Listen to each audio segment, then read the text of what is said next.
You have given me the opportunity to initiate the debate on the state of Indian economies. This indeed is a very relevant issue which agitates the entire country. When I am initiating this debate today, Honorable Deputy Chairman, I see that onion is causing tears once again. Not the peels of onion, but the price of onion. Both will give tears. I am told it is 75 to 80. This morning I received a very good message, which I think I must share with this House, Honorable Deputy Chairman.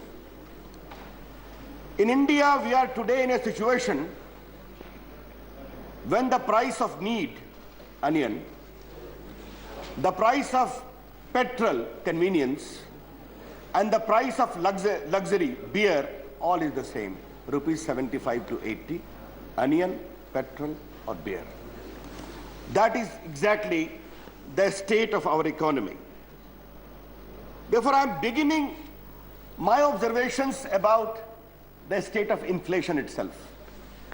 Because inflation is central to economy for the poor people. In 2009, when Honorable Finance Minister's government came back to power, there was a repeated pious declaration of containing inflation in 100 days. Then the period became a little flexible.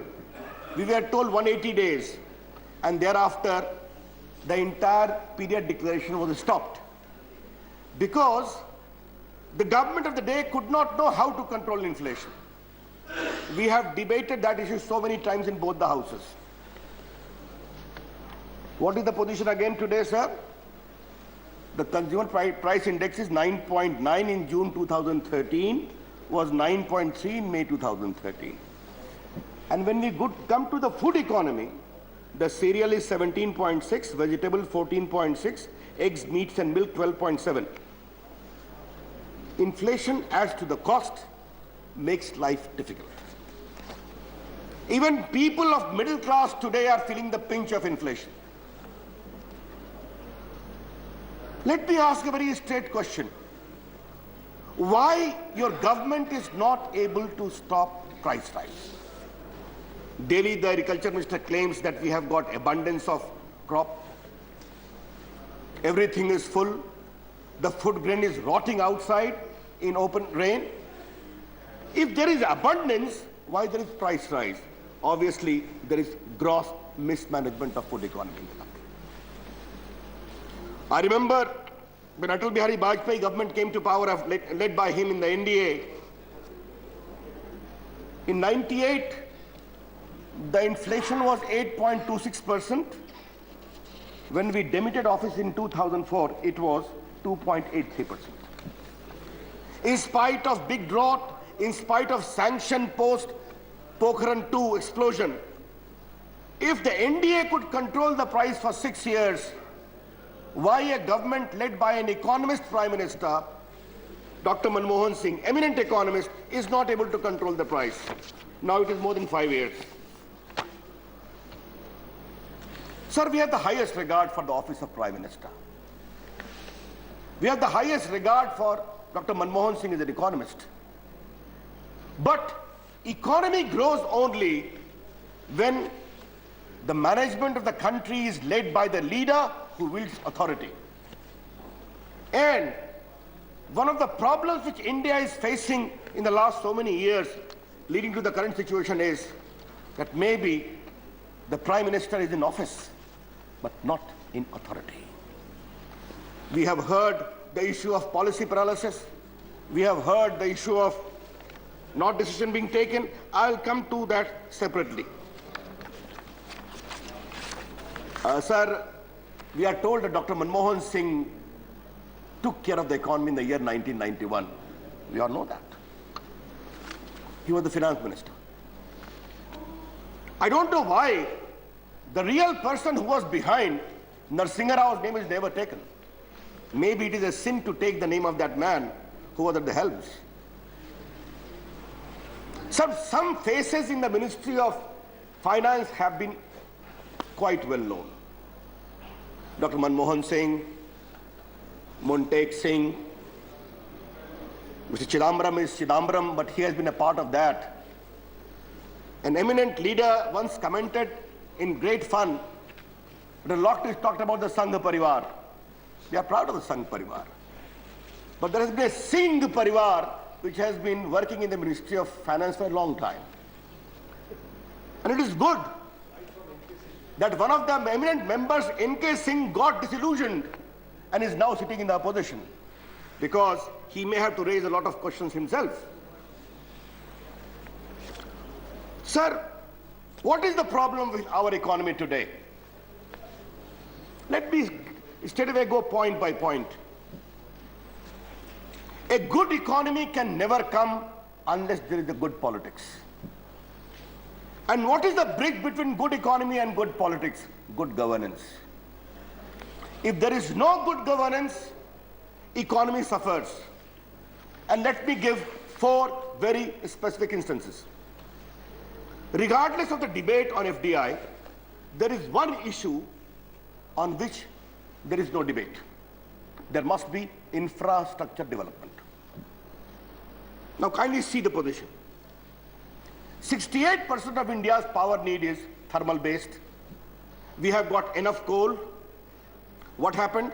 There came about coal scam, allotment, Supreme Court intervention, national outcry. Everything now is in limbo. Though the NDA government came with a new law, far-reaching, this 2003 Electricity Act, whereunder generation of power was delicensed. We demitted office. Today, the power situation is very critical. See the point number 2. Roads and national highway. No dispute. There must be roads, there must be national highway. We are very proud that under NDA regime, we did so much. Good. You ought to have carried on. We made 11 kilometer to 15 kilometer. Their loud declaration, you were there in chair from there, we will make it 20 kilometer every day. Good luck. Today it is reduced to 2 to 3 kilometers. There is corruption in the National Highway Authority. There is problem of contractors, their bills not being cleared, everything in limbo. Third issue, real estate. Again, a great sector of promise and growth. Steel to cement to labor to everything. What happened? Land use became a problem. Arbitrary decisions became a problem. Abuse of authority became a problem. Crony capitalism became a problem. Some persons who were politically protected were sought to be given all the help because of abuse of authority, and it has a cascading effect that today the real estate sector has also come into serious trouble. The fourth, telecommunication. We did extraordinarily well. We are very proud of that Mr. Bajpai said that the price of telephone must come down, mobile phone must come down. Along with Jaitley present here, I had the privilege to be a member of the group of ministers. We completely eased the whole sector. What happened? There happened 2G, problem in licensing, corruption, crony capitalism, Supreme Court intervention. Today, the telecom sector has also come under serious cloud. Therefore, good politics is important for good economics. And the bridge is good governance. Because good governance became a casualty in the area of 2G, in telecommunication, in road construction, in coal allocations, in real estate, you have seen these big sectors of growth have come under serious cloud. So today I would like to raise an important question. Today India's growth is under serious cloud. It may even go down to 5%. Why is it that when Indians are not investing in India, when serious questions are being raised about the nature of growth which the UPA Congress-led has ushered in, at the same time, there are state governments after state government, mostly led by BJP, which are posting 10% plus growth rate. Be it Gujarat, be it Chhattisgarh, be it Madhya Pradesh, be it Goa. There can be other states as well. I have no quarrel with that. But this is very important that when there is so much of uncertainty, ambiguity, lack of trust, lack of credibility, as far as management of Government of India's economy is concerned, states after states are growing. The difference is one. There is palpable good governance. There, decisions are transparent, quick. There is facilitation. Here, there is lack of good governance, problem everywhere. And that is the real reason for this critical state of our economy. Yes, my friends from the ruling party blames everyone, blames the CAG. Now they start blaming the Supreme Court. We are the constant whipping boys. The media is always attacked of creating an atmosphere of gloom. But I would have really appreciated if the government would have looked within as to whether the state of economy is because of them. And I regret to say that the state of Indian economy, critical economy, is because of them, not because of other factors. And that inward introspection is never there. So let me come straight to questions. What is important for economy? A, there must be productive investment.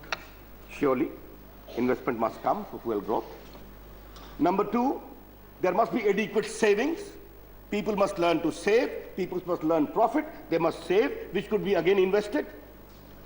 There must be fiscal prudence. Namely, inflation is in check. There is a stable currency and robust external factor. Most important, there is confidence among investors. The investors are willing to trust you. But here is a regime which facilitates. Here is a regime which gives us open support. Here is a regime where there is a transparency as far as policy and implementation is concerned. Confidence of banks. I will come to that a little separately. Now, whether it is transparent policy regime, whether it is productive investment, whether it is adequate savings, whether it is fiscal prudence, whether it is currency, robust, stable currency, on all these factors, Honorable the Finance Minister, I'm sorry to say, there is criminal mismanagement by your government. And I'll briefly touch all of them. Let me give you certain very straight statistics. When we demitted office, 2003-04, the growth rate of the GDP was 8.1%. In 12-13, it is 5.3%, surely going to go down. The gross fiscal deficit of the GDP was 4.5%. Today, it is 5.2%. It was 5.9% in 2011-12. I'm giving all RBI figures. That's what I have collected. The current account deficit, the most vulnerable area, NDA regime left office on current account surplus plus 2.3%. Today, it is minus 4.5%. Therefore, an NDA government which left a current account surplus economy today has become a highly deficit minus 4.5 as far as current account deficit is concerned. External debt was $112.7 billion when we demitted office. Today it is $360 billion.